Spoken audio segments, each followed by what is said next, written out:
Terima kasih sudah hadir di video research kali ini.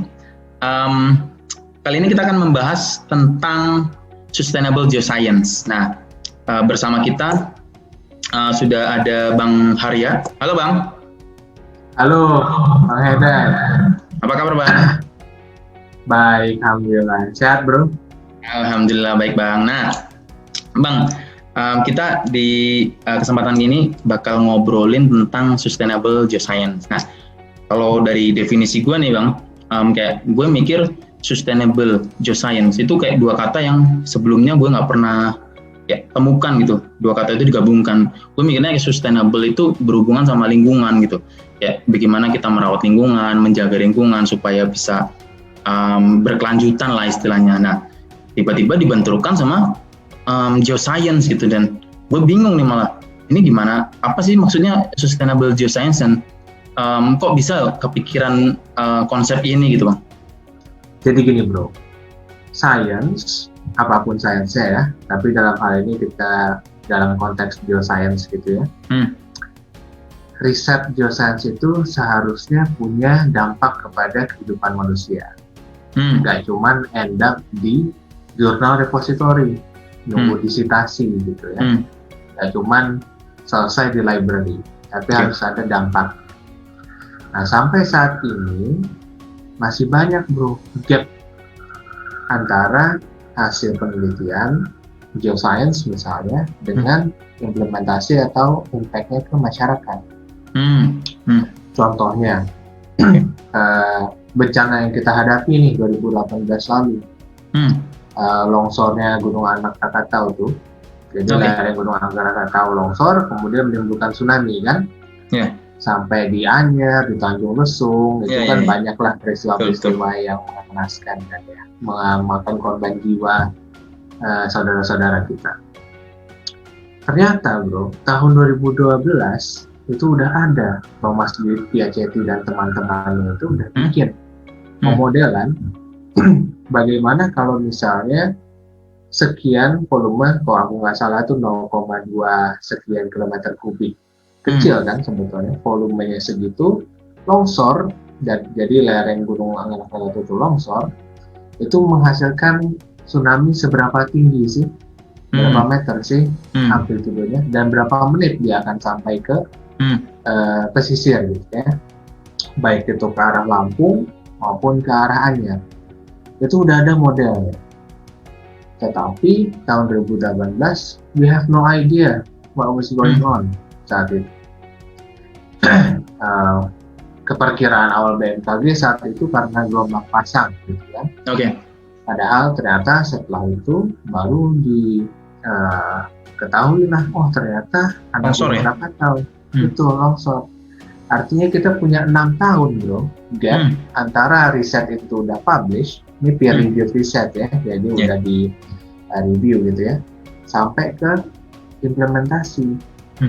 Harusnya di waktu 6 tahun itu pemerintah bisa membuat kebijakan misalnya bagaimana cara memitigasi bencana itu, bencana tsunami yang mungkin datang kapan aja, gitu kan, mulai dari kebijakan infrastrukturnya, kebijakan kegiatan manusianya, sampai ke edukasi masyarakat nih. Jadi kalau misalnya tsunami datang, mereka harus ngapain? Kan selama ini kita nggak tahu kan bro, kalau misalnya bencana datang itu kita mau ngapain kan? Karena kita nggak ada pendidikan bencana. Nah, inilah sebetulnya contoh ya bro, bagaimana sains itu harusnya bisa berdampak kepada keberlanjutan kehidupan manusia. Nah, inilah ide dari Sustainable Geoscience itu. Bagaimana geoscience itu bisa diaplikasikan, digunakan untuk keberlanjutan kehidupan manusia. Gue tangkap kayak bagaimana sains atau dalam konteks ini geoscience itu memiliki jangan sampai cuma berhenti di studi aja nih, tapi harus dijadikan bahan untuk misalnya mengambil kebijakan dalam hal ini, misalnya memitigasi bencana gitu, supaya nanti pada akhirnya bisa membawa manfaat yang sebesar-besarnya ya bagi manusia gitu ya Bang ya. Betul bro. Dan dimana nanti kita baru bicara satu part nih tentang kebencanaan kan. Sedangkan dalam konteks geoscience, spektrumnya kan luas tuh. Betul. Mulai dari geoscience yang mencari energi, geoscience yang mencari air, geoscience engineering geology gitu ya, misalnya buat bangun infrastruktur. Nah itu semua mereka punya peran dalam keberlanjutan kehidupan manusia. Itu memang kalau gue tangkap ya bang, sustainable geoscience itu sebenarnya punya peran yang besar banget ya bang buat kelanjutan kehidupan manusia itu sendiri dong bang. Itu menurut lu gimana bang? Betul bro, karena manusia ini kan banyak aspek dalam kehidupannya ya.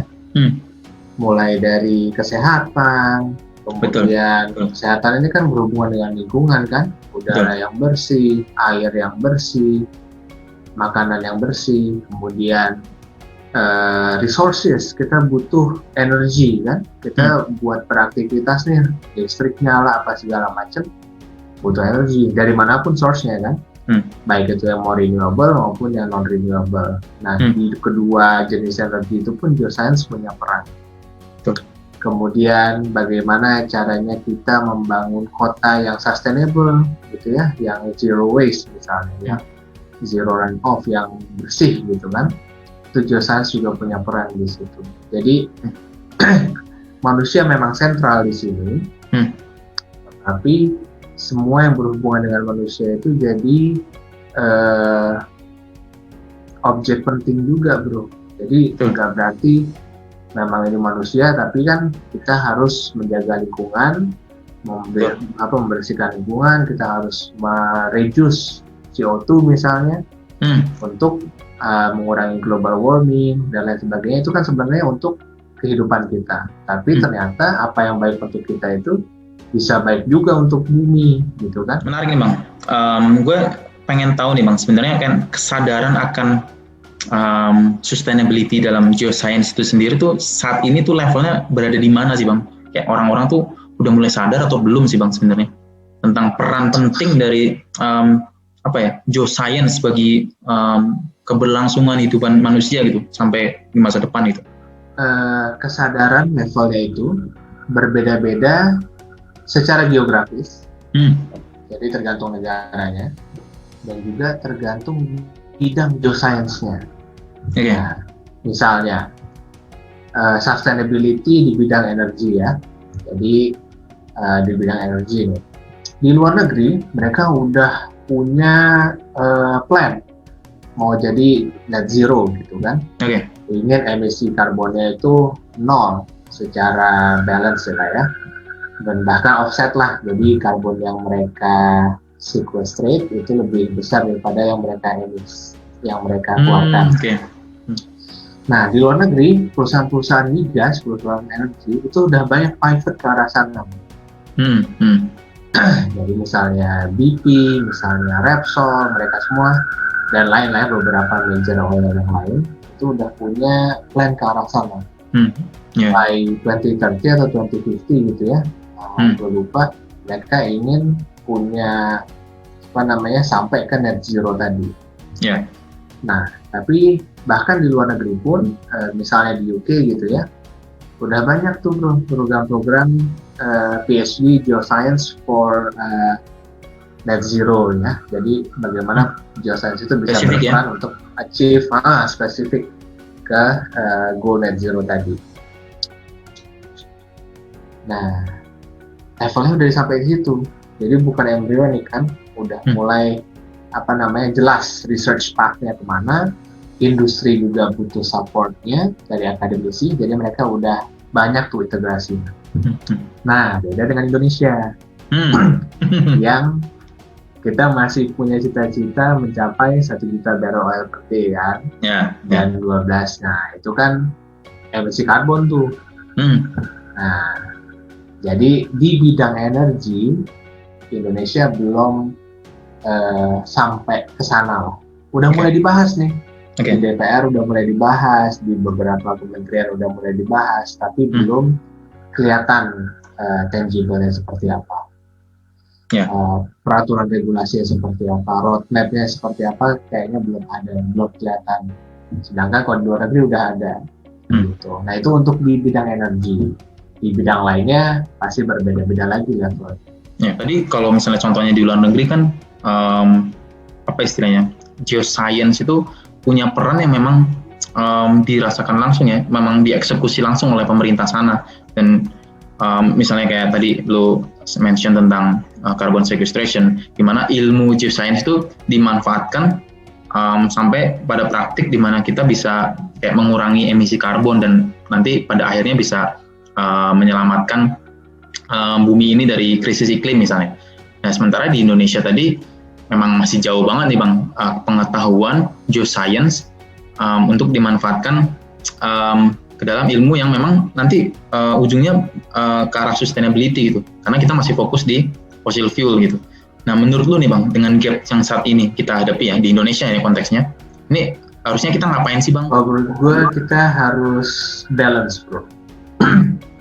Di satu sisi kan tujuan kita kan supaya kita punya energy security ya. Yeah. Dimana pemerintah itu berpikir bahwa kalau kita bisa produksi 1 juta barrel per day dan gas 12 MMCFD itu kita bisa secure secara energi. Betul. Walaupun itu not good secara environment misalnya, secara sustainability, gitu kan? Nah, dengan usaha itu berjalan, kita harus mulai juga nih bro, mencari misalnya di mana saja sih lapangan-lapangan minyak yang bisa kita gunakan untuk CCUS gitu. Karena kan dulu konsepnya adalah CCS aja tuh bro, jadi karbonnya di capture, kemudian di sequestrate kan, disimpan lah ya, di store. Nah sekarang kan konsepnya nambah nih, ada CCUS nih, jadi antara capture dengan sequestration ada utilization. Ya. Nah, utilization ini bisa digunakan buat EOR misalnya, kalau misalnya oil atau EGR gitu ya untuk gas. Jadi bisa seharusnya kita manage gimana caranya secara ekonomisnya oke, tapi secara sustainability bisa tercapai juga tujuan net zero-nya itu ke depan. Gitu. Jadi kayak sustainability dalam artian geoscience bermanfaat juga untuk menjaga energy security, walaupun itu masih jangka pendek ya Bang, karena itu masih mengandalkan fossil fuel, tapi tetap ke depannya nanti kita harus memikirkan bagaimana caranya agar keilmuan geoscience ini bisa dimanfaatkan untuk keberlangsungan hidup, nggak cuma sekarang nih Bang, ya, jangka pendek, tapi masa depan juga. Gitu ya Bang ya? Benar. Kan kita kadang-kadang suka telat ya bro, maksudnya di luar negeri udah sampai mana baru kita ini. Jadi nggak apa-apa, yang penting kita progresif lah bro. Betul. Maju gitu kan. Jadi kita mau memproduksi migas sebanyak-banyaknya, tapi kita tahu juga nih kita harus balancing si CO2 ini sebanyak-banyaknya juga nih, sebalance mungkin gitu kan. Betul. Jadi hopefully bisa lah kita manage itu. Mudah-mudahan pemerintah udah mulai berpikir ke arah sana dan kita tunggu aja bro. Thank you Bang, diskusinya menarik banget nih Bang tentang menurut gue ini konsep yang baru untuk gue, dan ini adalah gabungan dari sustainability dan geoscience yang menurut gue awalnya itu dua konsep yang nggak bisa direkonsil nih. Ternyata setelah diskusi ini gue merasa ini dua konsep yang seharusnya berjalan beriringan. Thank you banget untuk penonton yang sudah menyaksikan diskusi ini. Kita akan kembali lagi di video research selanjutnya. Dadah.